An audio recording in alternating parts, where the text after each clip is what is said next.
Good morning, everyone, and welcome to A Moment of Hope with Upward Transitions. I'm Carla Stinnett. I'm the Director of Development and Public Relations, and our special guest today is Alicia Derry.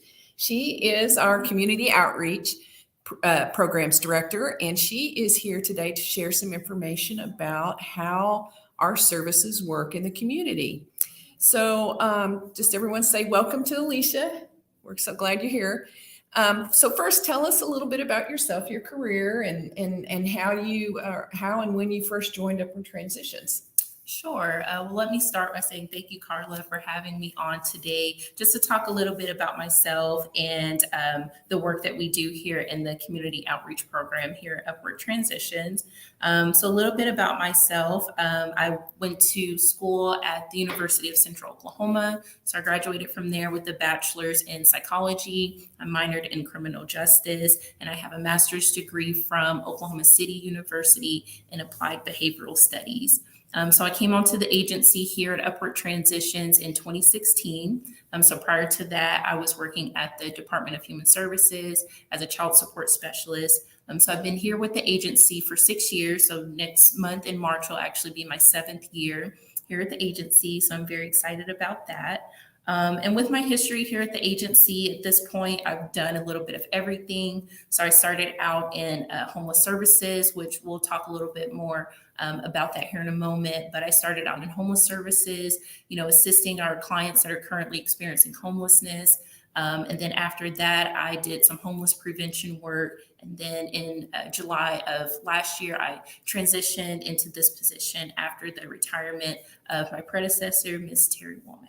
Yes, and Terry Womack was here 25 years Yes. with Upward Transitions in the role that you now have. And so, how many case managers do we have in our team here? Sure. So, we do have a small staff here. So we have 5 case managers that offer services to the community. And even though, we are a small staff, we do serve a large number of people. So last year, or last fiscal year, we served 3,292 clients here in Oklahoma County. So we're very excited that, although we're small, we're able to make such a great impact on the community.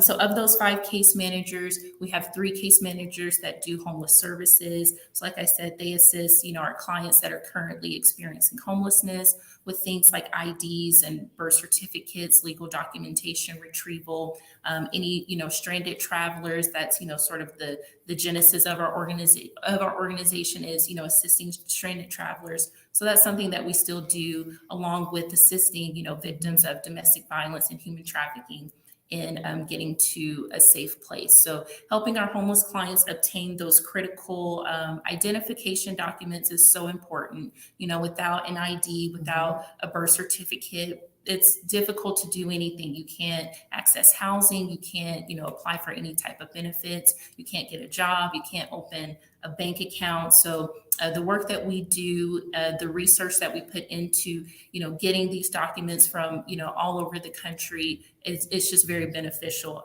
to our clients. And then on the homeless prevention side, we have 2 case managers that assist there. So we do our rent and utility assistance every week. We get hundreds and hundreds of requests from people who are at risk of becoming homelessness. So we step in to prevent that from happening. And so we have 1 case manager that does prevention, and then we have a housing navigator that works in a different program to assist a certain clientele with getting, transition back into housing. Yeah, we're so proud of our case management team here. They work so diligently on getting people the services they need, and whatever we can't provide as an organization, they refer to other collaborating community partner agencies to provide and make sure that they have what the help that they need. So what are some of those collaborating agencies that we work with the most, I guess? So we have, lots of partners here in the community. We're so grateful for our community partners that we have, such great relationships with. As part of our mission statement is to work in collaboration with these agencies to help assist our clients. We get the most of our referrals for our homeless services from the day shelter and diversion hub and the city rescue mission. And so they are our top 3 referral agencies, but we receive referrals from all over. So whether it's state agencies, various street outreach teams, churches, we get referrals from several different places. Yeah, so I guess, on the long list, we collaborate with something like 25 different partner agencies, but we do have kind of this smaller nucleus of a group that we do a lot of referral back and forth.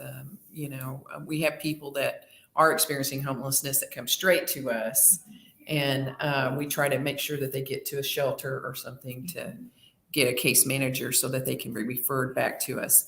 So say, for instance, we have someone that needs an ID. What does that process look like when they need an ID? So generally, we try to connect that client with a case manager. If they're already working at another agency, we'll ask that case manager send over a referral for that client. And what that does is it allows that client to engage with their case manager that they're already working with. If they refer that client to us for an ID, we just make it a part of their treatment plan with that organization. So whether that agency is assisting them with housing or, employment or accessing benefits, once we help them get those essential documents, it just helps that case manager know, what's going on so that they can continue the process in working with that client. And sometimes, it may be vice versa, where someone comes in and they're just not connected to an agency. Maybe they just recently became homeless and they're just not aware of resources in the community. So this gives us a chance to connect them, with agencies that have wraparound services like the day shelter, North Care, for mental health and things like that. So they can establish those connections at that agency, but also, get the referral to us for the ID. And so, and we do encourage, the community, if someone is in need of social services of any kind, to call 211. Heartline is the 211 agency. And they do provide a list of a variety of agencies that are there to offer resources for people in need. But on the other side, the flip side of the other side of our services for homeless prevention, where we do everything we can to keep people housed, how does that system work? How does that process and service work? Sure. So on Monday mornings, we take requests at 7 a.m. On our website, upwardtransitions.org. And so it's an online request for assistance. So it opens on Mondays at 7. We also take phone calls starting at 9 a.m. on Mondays for individuals who may not, have access to the internet or may not know how to navigate the online process. We just kind of want to make the request process accessible for everyone. And so we do receive numerous requests each week.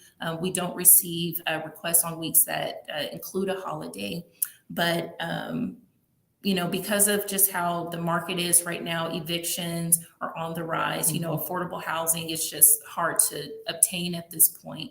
And so, the need in our community is great. So we do receive a lot of requests for rent assistance, for utility assistance, so that we can step in and, try to prevent some of these households from becoming homeless and, experiencing those traumatic experiences. Yeah. And, I have said this before, it's a win-win. Everybody wins, the taxpayer, the community, the person who is at risk of becoming homeless. When we do what we can to keep our friends and neighbors housed in the community, and try to prevent them from landing on the streets, experiencing homelessness.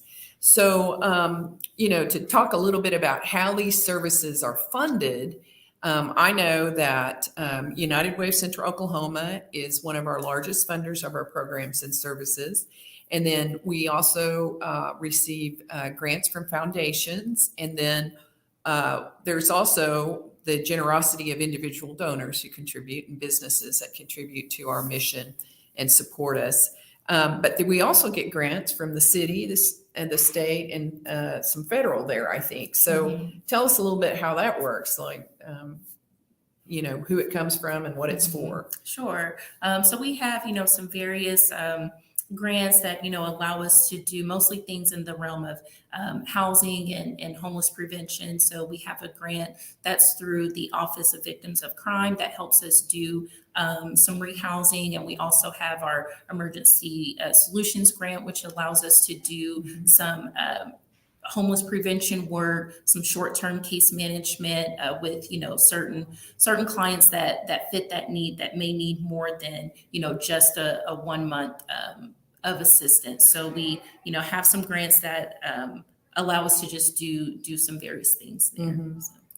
Yeah, so we have the opportunity to pay, I guess, up to 3 months or something like that, as far as to prevent homelessness and catch people up in their rent and utilities. Now, we will say this: there are so many people in need right now in our community that we definitely are receiving, a lot more requests than what we can fulfill each week. So we do the best we can, and anytime someone can't get through, either on our website or by phone, we do encourage them to call 211, because there are other agencies in the community that are helping too in these areas. So we really encourage our residents in need to be sure and call 211 if they don't get through on our phone or email. So we also have some churches that are great about supporting us. They provide, they have people or in their parish or different ones that come into the church that may need assistance. So they reach out to us, and the church helps support that service, right? And so we appreciate the churches in our community too. Sometimes they can provide things for residents that we can't. And yes. We're very grateful to them. Very grateful for our faith-based organizations that allow us to do different things. In the past, we've been able to collaborate with some churches on, buying tickets, bus tickets for stranded travelers, for, victims of domestic violence, trying to get to a safe place.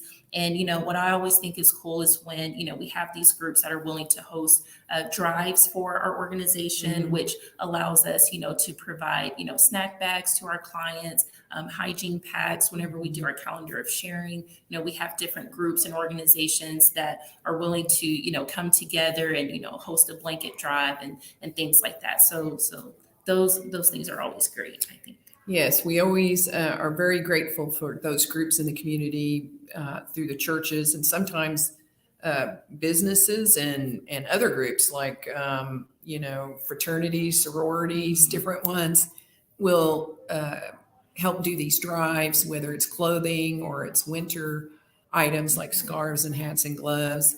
And we just appreciate so much them doing that for us. And on behalf of our clients, we really express our appreciation. Well, you have shared a lot of information in a very short conversation, and we're so thankful that you were here today. We're about out of time. We try to keep our conversation to about 10 to 15 minutes. But again, if there's anyone that needs assistance, please call 211 if you can't get through to us on Mondays. So I just want to say thank you, Alicia, for joining us today and for sharing the information about our programs and services and how they work. And we look forward to, first of all, happy Valentine's Day to everyone. Happy Valentine's. And share some love with your community today by donating to our mission. We really look to you as the ones that can help us fulfill the mission that we are trying to do, the work in the community that we're trying to do. And we know that we rely on the generosity of our donors and those who are supporting our mission. So thanks again. Have a wonderful Valentine's Day full of love and compassion. And we will see everyone next week. Have a good week. Thank you.